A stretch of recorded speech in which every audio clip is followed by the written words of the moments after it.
За би та бүхэндээ танал тэгээд нөгөө сугнаас нь аваад өрслөөсөн лойлоо харуулъя. Энэ болохоор өрслүүлээгүй, усмасанд хийж өрслүүлээгүй шууд ингээд шороонд суулгачихсан.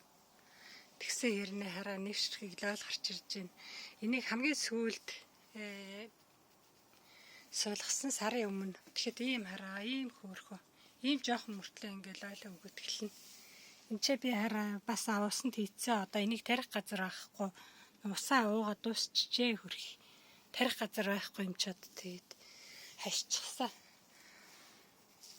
За тэгээд би нөгөө анхныхаа таналт хийсэн лойлыг та нарт үзүүлье.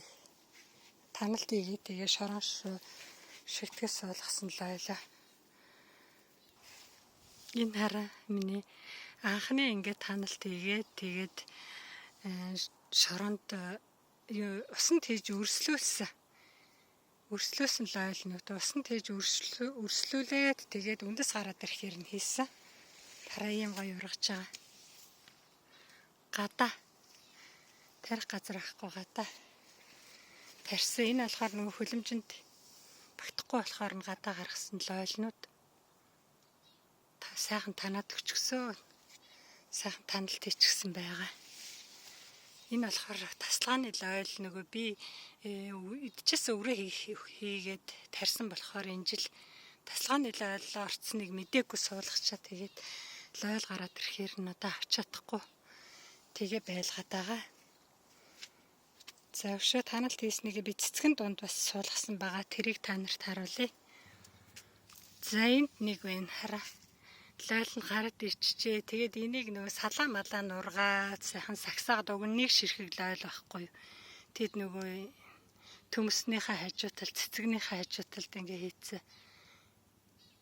Тэг тоохгүй хайцсан чи одоо тэгэл сагсаагаад ингээ салаа малаа нүртэл ургаал сайхан байж шиг. За энэ цэцгэн дунд ингээ хийцсэн хараа битүү цэцгтэй тэг цэцэг нь усаа булаацалтаад шинэ тижэлмэтэй болохоор юм 3 ширхэг лойл гарцсан. Энд чи асаага цэцгэн дунд энэ намар цэцгэлдэг астер нь тийм болохоор одоо цэцэглээгүй байна. Энд одоо би та нарт харуулдаг. Хаана энэ лойл маань? Энэ харагдчихна. Энэ ихтэй дээр цэцгэн донд ингээ гоё ургаж байгаа хгүй. Энэ нөгөө таналт хийгээд авсан лойл шүү дээ. Тэгэхэд хараа ингээ цэцгэн донд тэгээд ерөөсөө энийг бол танаачгүй тэгэл цэцэгтэйгээ цуг ингээ сайхан ургаж байна да.